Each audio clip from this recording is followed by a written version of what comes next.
Il est l'heure de retrouver l'avocat des causes perdues. Bonjour Mathieu Noël. Bonjour Dimitri, bonjour à tous. Maître, vous revenez sur l'intervention de Jean Castex et Olivier Véran hier soir après le conseil de défense sanitaire. Vos clients sont des parents inquiets, mais ils sont plutôt soulagés ce matin.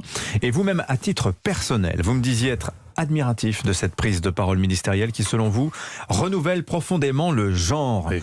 Non mais en quoi il n'y a pourtant pas eu d'annonce incroyable là. Mais c'est justement là que réside, monsieur Pavlenko, tout le génie de ce gouvernement en termes de communication.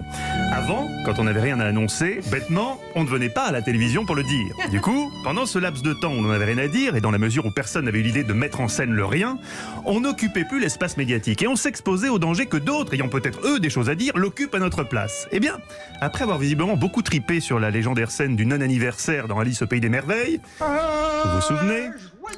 Jean Castex nous a inventé, pour son 78e point d'étape Covid, la non-annonce. 38 minutes d'un ballet désormais bien réglé pour Castex et Véran, les tic et tac du gel hydroalcoolique, pour au final nous annoncer rien. Ah si, autant pour moi, le passage en niveau 3 des écoles.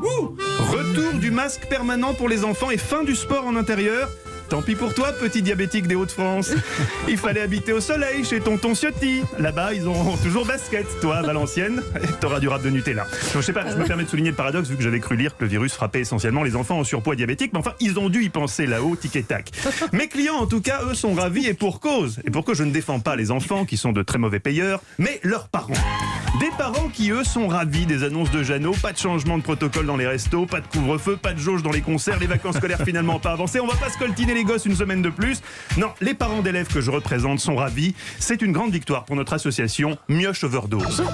Oui, Dimitri, non, ne soyez pas choqués. Vous savez, la société évolue, la parole se libère. Les parents aussi expriment enfin tout haut ce qu'ils ont longtemps pensé tout bas. À Mioche Overdose, on le dit très clairement. Les mioches, c'est bien le week-end. Après réflexion, en semaine, on n'en veut plus. Les petits encore, ils sont mignons, on pouvait se laisser attendrir, mais les grands. Être obligé de télétravailler pour superviser l'inaction de ces feignasses d'ados qui te sortent une équation par demi-heure entre deux corps et TikTok.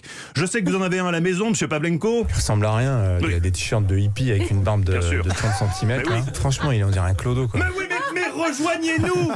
Mioche Overdose a encore des combats à mener. Certes, le gouvernement n'a pas imposé grand-chose de nouveau hier soir, outre la fermeture des discothèques, mais bon ça, à part les vraiment très gros clubbeurs comme Nicolas Bétou, qui ne peuvent pas vivre sans leur pogo du samedi soir, on devrait pouvoir s'en passer 4 semaines. Il faut néanmoins maintenir la pression sur Tic et Tac, qui veulent quand même nous pousser à télétravailler autant que faire se peut. Soyons très clairs là-dessus. On a déjà télétravaillé autant que faire se pouvait. Stop. On a des jeunes couples à l'association. À force d'être dans la même pièce toute la journée, ils ne peuvent plus se piffrer. C'est comme vous, Dimitri, quand il est 6h26 et que vous devez tout checker avant de prendre l'antenne et qu'Anissa arrive, comme une fleur, directement de Ressois, et qu'elle a super envie de vous raconter sa teuf de la veille. Ça va ? J'ai pas le temps. Et non, vous n'avez pas le temps. C'est le problème du télétravail à deux. L'autre croit toujours que c'est le moment de faire une pause. Alors, je sais qu'on s'est raconté de belles histoires. Maintenant, ça suffit, disons-le. Non, on n'est pas productif en télétravail.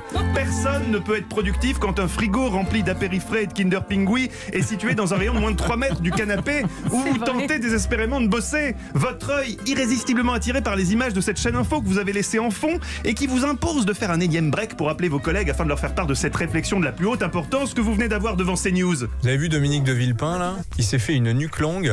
Ah non, mais mulette, quoi. Tu sais, comme les chefs belges dans Astérix, là, tu vois. Le télétravail attaque les neurones. À Mioche Overdose, on se battra pour défendre vos droits, l'interaction sociale, aux pots d'entreprise dont veulent nous priver Tic et Tac et qui sont la seule et unique raison pour laquelle on a décidé de bosser en entreprise. Empêcher des collègues de se réunir pour décompresser, c'est brider l'émulation intellectuelle qui se perd naturellement au sein d'une boîte. Or, l'émulation intellectuelle, comme le prouve Dimitri, chacun de vos passages d'antenne, c'est crucial. Bon lundi matin sur Europe 1. Vous allez bien, en ce lundi?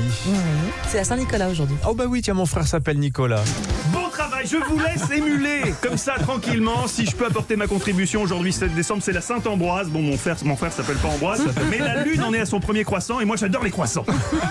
On émule bien là. Oui, voilà, on émule très bien. Merci Meza et bonne fête à tous les Ambroises. Oui, bien sûr. Moi, oui, je vais adhérer à Mioche Overdose. Là. Oui, je vous sens, je vous ai senti touché par ma plaidoirie. Pardon ? Ça sent le vécu chez vous aussi. Oh, oui, Ça bien sent vu vécu. Nicolas, effectivement. Oui, Je crois que vous devriez le recruter comme éditorialiste politique de temps en temps. Il est formidable. Tic et tac, tic et tac. Tic et tac. l'avez baptisé. Allez, on vous retrouve à 16h dans Historiquement Oui. Vôtre avec Stéphane Bern. Avec et surtout un thème qui va vous plaire, Dimitri, d'heureuses polyamoureuses, elles aiment l'amour libre. On va parler d'Alexandra Kollontai, Elizabeth Holloway Marston, Willow Smith, la fille de Will Smith, et en exclusivité le témoignage d'Anissa H de Paris 10e. Tiens, Je restez serai là anonyme. à 16h. Merci Mathieu Noël.